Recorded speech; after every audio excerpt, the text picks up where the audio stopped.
All right, we've got a nice tale about a young man and his love for his car. Um, Tis the Stephen King classic Christine from 1983. This is actually the first time I had watched this movie ever, just the other night. So I've heard absolutely nothing about it either. So I always kind of thought, a car going evil is kind of like, I don't know. But yeah, so I checked it out anyway. You know the drill. Spoiler alert. I'm going to be talking about the film, events in the film, the ending, all that stuff. So if you don't want anything spoiled for this, oh my god, it's like 40 years ago. Wow. This movie, then do not watch. So let's get into it. We're introduced to our main character of the story. His name is Arnie, and he's kind of a nerd kid, to put it politely. He gets bullied at school, typical things, pushed around, gets his lunch knifed, all the classic tropes of being bullied in high school. He also is friends with more of a jock character by the name of Dennis. So he's on the football team. He is more popular. There's this girl that's like, I don't know how to describe her. They build her at the beginning of the film. They frame her to be like someone who's going to be important, but has like absolutely no consequence. She basically is just there to get shot down by Dennis, which happens. So she's what was her name? Doesn't matter. She's inconsequential. Anyway, enter the new girl. This new girl, Lee, is a new girl. So she's new to the school, and obviously everyone is like, wow, what a babe, all that stuff. Dennis's buddies are kind of like encouraging him to like hook up with her and pick her up and whatever, and so that's a whole other thing. Anyway, one day after being bullied, the buddy Dennis interrupts it, sort of saves his ass, and there's about to be a big fight with like someone possibly getting knifed, and the principal or teacher or whatever comes in, separates them, sends them to the office, whatever, and they head out, and they're in Dennis's car. What is this? Is it Charger or Challenger or something? It's a nice car, whatever it is. Anyway, they're driving, and Arnie's like, whoa, hang on, stop. He's like, what? Back up. They back up. There's an old decrepit looking house sitting there, and in the yard is I don't know what year it is. It's a 50s style though, Plymouth Fury, which is a beautiful car. I forgot the very first scene in it was the assembly line with this particular car. A bunch of white ones and then this red one, which is Christine, which we find out. There's a scene where it slams its hood down on some guy's hand and breaks it, and then kills a guy on the inside of the car by like, I don't know, does it like carbon monoxide him or something? I'm not sure. Anyway, he finds a very decrepit version of this car in this man's yard, and not knowing the history of the vehicle, obviously he wants to buy it right away. And the old guy's like, all right, so you like it, eh? And he's like, yeah, what do you want to sell it for? He's like, well, I've been putting it up for $300, but for you I'll do $250. I guess he likes the kid, I don't know. So he sells it to him. He buys this car for $250, and it's in rough shape. He brings it home to his parents' house, and Dennis is with him, and I guess his moral support to tell his parents that he just spent some of the money he was saving for college on a car. I think it was his college fund or something that he dipped into. $250, in all honesty, that doesn't sound like a lot to take out of a college fund, really, but, and also for a car, that's like, wow. I mean, it was a piece of crap, let's be real. It just barely ran, and it was dinged up. There's big gouges in it and everything, and the windshield's all cracked and everything. So yeah, it's a POS, but it runs. So I mean, he wants to fix it up, and he tells his parents, and the parents are like, no, you're not buying a car. He's like, I already bought it. You're not keeping it on this property. So he's pissed off. So he's like, all right, fine. I'm going to keep it though. You're not going to stop me from keeping it. And he drives it down to this local sort of, it's like a shop or a garage or whatever, where you can bring your car and rent out a space to work on this car. So that's what he does. He brings this car down and he starts working on it and slowly fixing it up over time. While he's doing this, we learn that he's becoming a little bit obsessed with the car, and his buddy Dennis has kind of been neglected, I guess you could say. Anyway, he's at his big football game, and he's running, and he sees Christine pull up all brand new and fresh and prepared and restored, so that's kind of cool. And he sees Arnie step out, which, okay, that's cool. And then out steps Lee, the girl that he was super into. He's like, oh, okay. And then they just start making out. So he freezes in his tracks, gets hit super hard, ends up in the hospital. I mean, you know, it is what it is, right? So Arnie goes and visits him in the hospital, and they chat it up, and turns out, yeah, he's dating this Lee girl, and she's into him and everything, and he's acting a little differently. He's kind of, I don't know, he's got a little bit more of attitude to him, a little more cocky, a little less of a friend, I guess you could say, to put it lightly. I'm not going to go into too much detail, but anyway, that happens. Eventually, we start to learn that this car is, it gets jealous. So Christine is a very jealous creature.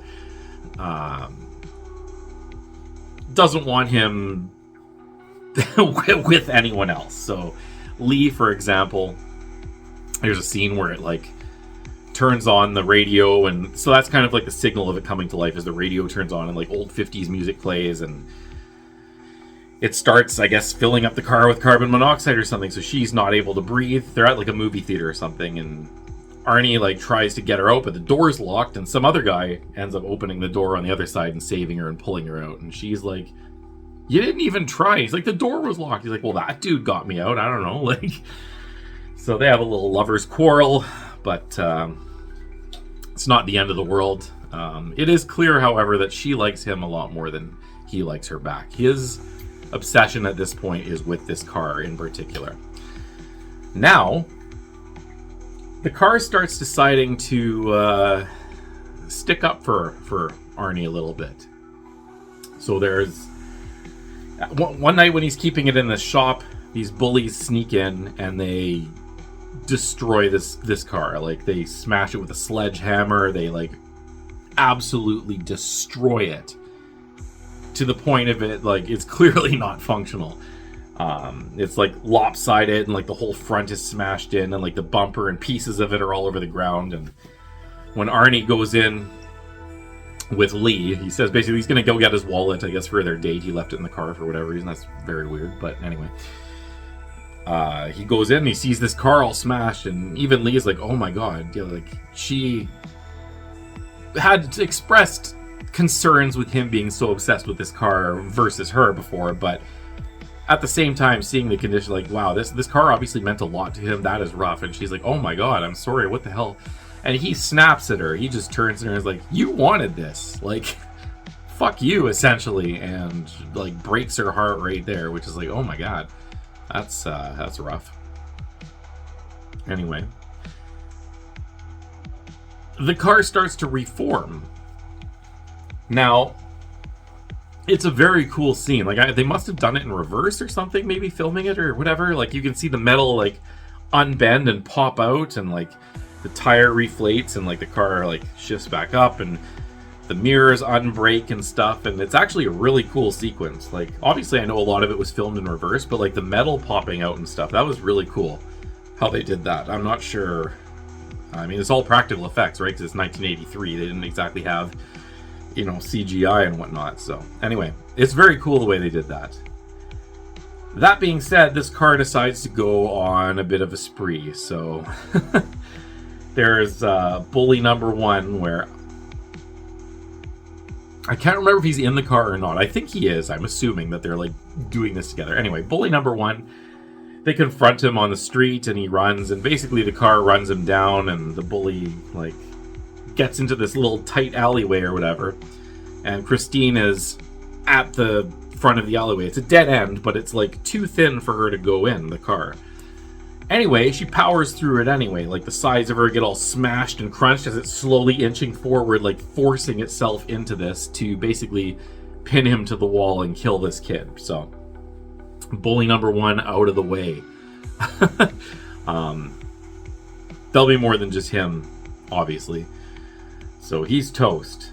The next day, a police officer comes around and says, listen, like, we know... He starts asking about the car. Like, A, where were you? B, why didn't you report the car if it got smashed? And they're like, well, how'd you find out? It's like a bunch of people. I've heard it through the grapevine. Even, like, your girlfriend, like, reached out to us to tell us about your car and everything. And he's like, okay. It's kind of suspicious, you know, that this kid who smashed it is now dead. And he looks and he's like, yeah, they're in the garage and the cop looks at the car. He's like, that's not, wow, that's, you fixed it up pretty quickly. And Arnie says something along the lines of like, yeah, it wasn't as bad as what I thought it was or something like that. And no, it was bad. Like, obviously this car has fixed itself, but obviously the cop doesn't know that because that's ridiculous. Anyway, the car ends up going after the other bully. What was his name? Buddy, I think. Which is funny because usually if I don't know a character's name in these stories, I call him Buddy. But anyway, this guy's name actually is Buddy. He's the switchblade guy.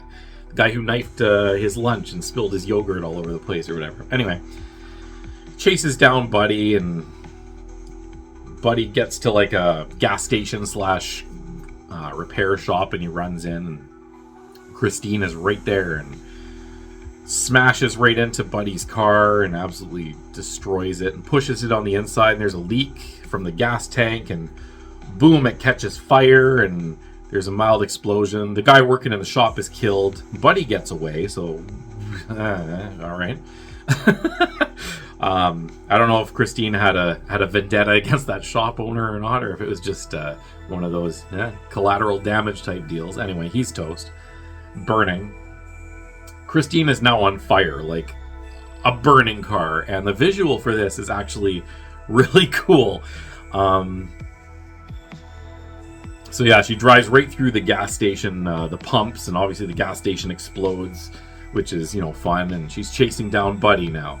This flaming, like, 50s style Plymouth car. Beautiful car, by the way. I know I've said that already, but runs him down, basically. Runs him over, and you see his body rolling on the concrete. They hit him and drove over him, and he's on fire, and that's the end of that. Anyway, cue another visit from the cop. Okay, so now 2 of the people that smashed your car are dead and whatever, and that's just kind of suspicious. And Arnie at this point is like, I don't know, he's a completely different person. He's mouthing off to the cop and everything, and lo and behold, yeah, he's just a changed guy, a little shithead, basically. I don't know what you would call it. What were those the dickhead kids in the 50s? Were they called greasers or whatever? Like the bully type 50? Yeah, I guess he's becoming one of those. Maybe, I don't know. Is he being possessed by the spirit of an old one? I actually don't know. It doesn't really tell you why Christine is evil and why Arnie is being affected. But anyway, that's the story. Let's just cut to the chase. So basically, Dennis and Lee meet to talk about what's going on with the car. They come to the conclusion that the car is evil. She tells him about the situation of her being like locked in the car trying to kill her, essentially. He believes it, I guess. And their plan now is to finish this car off. So they're going to go down to the garage. There's a Caterpillar like tractor with like a front end loader thing on it. So he gets in there, tells Lee, okay, go to the office. When Christine drives in, you shut the damn door. And she's like, all right, roger that. Anyway, Christine comes in, and she's all... Oh, no. Okay, there's another scene. So the owner of the shop that has been renting out the repair space gets his comeuppance first. So the car shows up and comes in, and it's all like on fire and burnt, and pulls into its spot. And this guy's like, what the hell is this? And he's had enough with this kid, I guess, at this point. Like, there's been too much shit. Cops coming by. Now this thing's on fire and parking. Like, it's too much. So, for whatever reason, he grabs his gun. I'm not sure why, but he does. And he approaches the car, and he's yelling at Arnie to get the hell out of the car or whatever. And he has the right mind to whatever, and he approaches the car and grabs the handle, and obviously it's been on fire, so it's hot as hell. So he grabs a cloth and opens the door. No one's in the car. That's interesting. Okay. For whatever reason, he gets into the car. Now, I don't understand that, but he does. That's fine. And he is killed by the seat pushing him up against the steering wheel, I guess, and just crushing him. So he's dead. Yeah, the cop also tells the next day, the cop comes to Arnie and says, listen, your boss at the shop is dead now too, or whatever, because he'd been working for him too, to make up for the money of, taking parts from the wrecker that's attached to it. Anyway, your boss is dead. He was found in your car. He mouths off again, and there's no, I guess, official proof or something. I don't know, whatever. Anyway, it doesn't matter. So that's when we fast forward to the part where basically Dennis and Lee are like, okay, we got to end this car because it's fucking around, and we don't want to find out, essentially, if you get this, if you know the saying. Yeah, so they go down, and he's getting in the Caterpillar tractor thingy, and she's ready, and the car comes in, and it's not the car, it's just some other car. Okay, so that was a false scare, and they're waiting, and oh shit, guess what? Christine is already in there, hiding behind some tarps or boxes or something, and charges at Lee right through the office door or whatever, through the wall, and almost gets her. And out of the window flies Arnie, who lands on the ground with a piece of glass stuck in him, and he, instead of saying an emotional goodbye to his girlfriend, he does an emotional goodbye to his car, which then shuts off. And it is assumed, maybe for a brief second, okay, I guess that's it, the link is severed, no more evil, hooray. But no, Christine's not done. She tries to get at Lee. Lee walks out, and she goes back, I guess, to on her way to go up to Dennis and say, okay, I guess it's over. And Christine comes back to life and starts chasing her, and Dennis decides, okay, that's too much already. So Dennis rams into the side of the car and does damage to it, and then it starts reforming itself again, and they witness this, and it starts going after Lee again, who is trying to run away. And so he puts the front end loader thing right down and crushes the back of the car. But the car, I guess, is so evil and full of determination, it's actually pulling itself slowly, pulling the Caterpillar tractor thing with it, despite it, the insane amount of weight difference. So that's not going to work. Eventually, basically, they take her down by driving over her with the Caterpillar, sort of monster truck style. The radio is going for quite a while, but I guess once the motor's destroyed, that's the end of it or whatever. Anyway, it's assumed that Christine is toast. Arnie's dead. The two survive, Dennis and Lee. They crush the car into a cube with one of those car compressor things, whatever it is that's at the wrecker, I guess. And yeah, there's a fake out where you hear 50s stuff on a radio, and then it turns out there's just a guy walking by with a ghetto blaster stereo thing on his shoulder. And they're like, haha, that was scary, whatever, it's not anything. And then they zoom in on the car, and a piece of metal slowly starts moving quickly, to sort of readjust itself. So it's assumed that despite being cubed, I guess she can reform or something. I assume there were no sequels, so I have no idea if it's maybe there's a sequel book. I'm not sure. I've never read the book or anything like that either, so I went into this kind of completely blind. What did I think? Well, I don't know if it's because I came in there thinking, oh, a haunted car, that's ridiculous, that I was actually pretty impressed with it, but no, it was genuinely good. I had a lot of fun watching this movie, more than I thought I would. Like I said, for an 80s film or whatever, the special effects of the car reforming itself was it was really good for a 1983 type thing. Again, I said, I assume it's all just filmed in reverse or whatever, but the metal unbending, that was really cool. So I like that. The visual of when Christine's on fire and driving, that I could see. I don't know if that's iconic or not, but I would say that I could see that being an iconic 80s horror movie scene. So that was done really well. The acting was okay. I mean, it's a movie about an evil car, right? So whatever, you're gonna get what you get. It was okay though. It was passable. nothing phenomenal. A lot of focus on the 50s soundtrack, which makes sense because it was a 57 Plymouth Fury? I'm not sure what it was, but it's an older car. That's kind of cool. It's vintage and whatnot. Plymouth Fury, by the way, gorgeous car. I know I've said it like 3 times or whatever, but I get why this kid was into the car. Even seeing it in rough condition, like the fact that he knew how to restore cars a little bit, yeah, I would absolutely buy that too if I knew. So, I get it. Yeah, overall, it was better than I thought it would be. If I had to give it a rating, which I do, because that's the point of the episode, I'm gonna give it. It's in the 7s, I think. I really did like it. 7.4 sounds just good. I definitely recommend checking it out if you haven't. Again, the concept of like a haunted car or like a devil car, it sounds ridiculous, but it works way better than it has any right to in this film.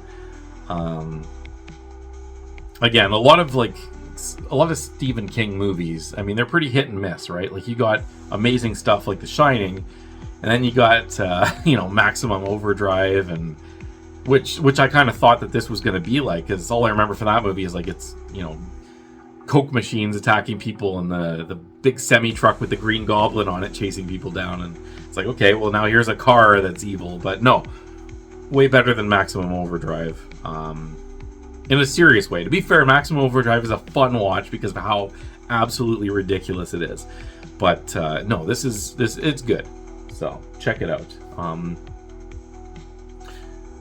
Yeah, I mean, it's kind of funny, like, the obsession with your car thing, because, like, I have a car, too, that I love my car. Like, not not to this extent. Like, I don't know if it was sort of, like, hinted at that, like, Arnie and Christine were, like, dating. They kind of almost say that. Like, there's one scene where, I can't remember what the exact line is, but they're like, I know what love is now, or whatever, and Dennis is like, oh, like, you and Lee? And he's like, fuck no, me and Christine. So, obviously, it's implied that there are romantic feelings. I am not romantically involved with my car, but I get the love for your vehicle. But the difference between Christine here and my car is, mine never tried to kill any of my girlfriends, so I appreciate that a lot.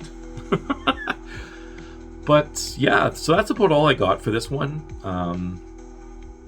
Better than I thought it would be. 7.4. Absolutely check it out. I'll watch this one again. I'm pretty confident I will, because I did enjoy it more than I thought I would. Anyway, I don't have much more to say other than it was way better than it should be. So, check it out. Christine, Stephen King classic, 1983. Watch it.